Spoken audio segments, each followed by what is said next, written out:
You know that feeling when you get handed a responsibility and your very first thought is, uh, someone has clearly made a terrible mistake. Oh, yeah, totally. It's I- a visceral sinking sensation. Like Yeah. you've been accidentally CC'd on this highly confidential email meant for the CEO. Exactly. Or, you're asked to spearhead a project that's just so far out of your depth, your heart drops straight into your stomach. Right. You look at the task in front of you, you look at your own track record, and, well, the math just simply doesn't add up. It really doesn't.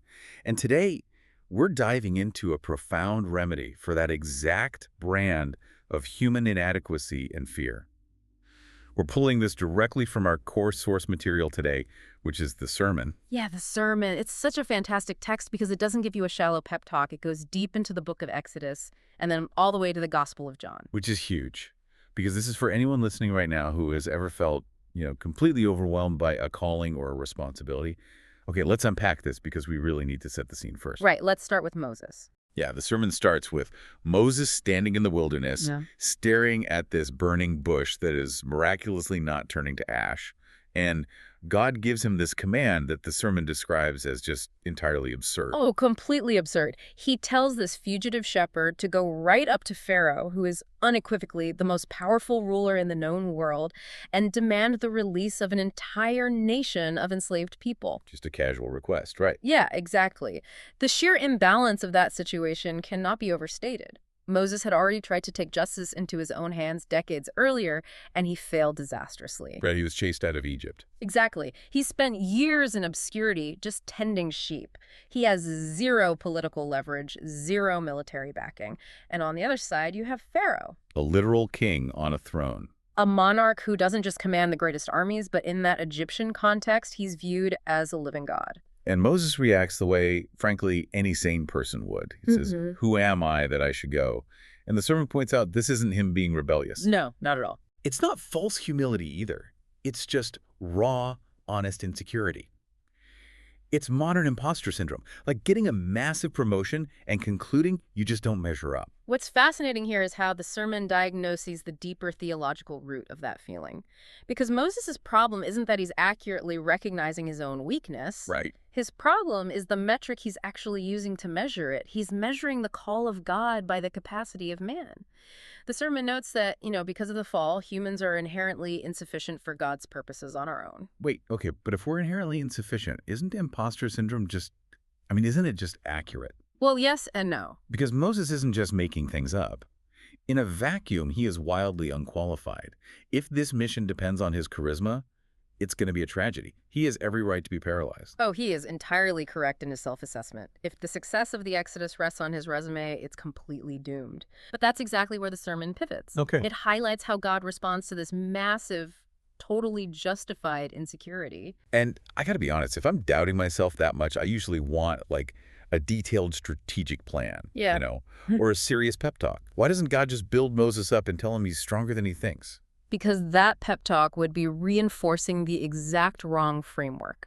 It would validate the idea that success depends on Moses finding some untapped greatness within himself. Oh, wow, yeah. The divine pivot here is that God completely ignores Moses' self-assessment. He doesn't negotiate terms or do a resume review. God simply says, I will be with you. Just, I will be with you. That's it. But realistically, that doesn't pay the bills, right? Right. If I'm facing a hostile board of directors, a mystical promise of presence doesn't feel like tangible leverage. It definitely doesn't feel like it at first. But the sermon expands on this by pointing out a consistent pattern in how God operates. He routinely chooses the weak. Like who?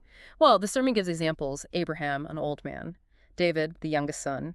The fisherman who built the early church. Gideon, who literally said his clan was the weakest. So the lack of tactical leverage is actually the whole point. Exactly. If we connect this to the bigger picture, the defining promise of God from Exodus through the Gospels isn't mere guidance, it is presence. Right. The success of the mission relies solely on the sender, not the one being sent. God is offering himself as the solution to human insufficiency. Okay, so Moses accepts this shift. But he realizes that if this whole thing depends entirely on God's presence, He needs to know exactly who this God is. Yes, which is a huge pivot. He goes from asking, who am I, to asking, well, who are you? And there's immense pastoral urgency behind that new question. Israel has been in Egypt for generations, completely surrounded by false gods and competing powers. Yeah, they've been immersed in it. Right, so they need to know the specific character and the actual authority of the God who is claiming he can save them. Which is so relevant for you listening right now. Because it is incredibly easy to reduce God to this, like, vague feeling or a distant force, or even just a demanding entity rather than seeking his actual revelation. Exactly. We settle for vague spirituality. But vague spirituality doesn't break chains. Moses needs a definitive answer, and he receives what the sermon identifies as the climax of the Old Testament narrative. The name. Yes. God answers, I am, W-H-O, I am.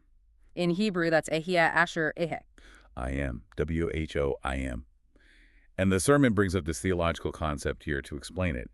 Aseity, which sounds really intimidating. It's a heavy word, yeah. Right. So unpack aseity for us. So aseity means that God exists from himself, by himself, and for himself. He is totally uncaused, unchanging, eternal, and independent. Okay, I love this concept. Think of everything in the universe as this massive chain of becauses, right? Like, I am because of my parents. I am because of my circumstances, my environment. Every single thing in creation has a because. But God is the only being in existence who has no because. He just AS. That's a perfect analogy, and that uncaused, independent nature is why his presence is an unshakable foundation for Moses. It's incredible. But, how does this ancient burning bush revelation connect to us today? Yeah. Because the sermon doesn't just leave the I am man stuck in the Old Testament, right? No, it makes a massive shift to the New Testament. The final major movement of the sermon brings us right to John chapter 8, verse 58. Right, where Jesus is having this intense debate with the religious leaders. And Jesus doesn't just claim to be a prophet. He drops this astonishing claim. He says, before Abraham was, I am. Which is just, it's wild. It is. And this raises an important question. Did the people actually understand what Jesus meant by that? Oh, they absolutely had to. I mean, they immediately picked up stones to kill him. Exactly. They understood perfectly. Jesus was claiming the exact divine identity, that self-existent aseity of the God in the burning bush. He was applying it to himself. And the sermon outlines these beautiful parallels here. Like, Moses confronted Pharaoh to end physical slavery, right? Yeah. But Jesus confronted sin, death, and hell to end spiritual bondage entirely. It's the ultimate fulfillment. It really is. And the way the sermon culminates is so practical. It ends with an invitation to communion. The table. Right, the bread and the cup. It asks the congregation to come to the table, not trusting in their own self-reliance, but trusting in the one who says, I am the bread of life, and I am the good shepherd. That physical act of taking communion is like an admission of your own need. Yeah. You're bringing all that inadequacy and just handing it over. Exactly. You are physically demonstrating that you require external sustenance. You can't do it alone. So what does this all mean? Let's synthesize this deep dive for you, the listener. The next time you face a calling or a responsibility that makes you panic and ask, who am I? Remember that you're asking the wrong question.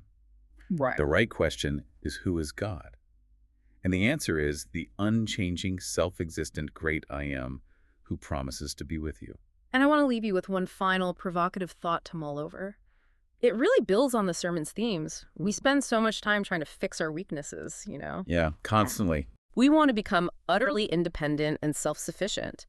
But if absolute independence, that aseity we talked about, is the defining characteristic of God alone, what if human dependency and weakness aren't actually flaws to be fixed? Oh, wow.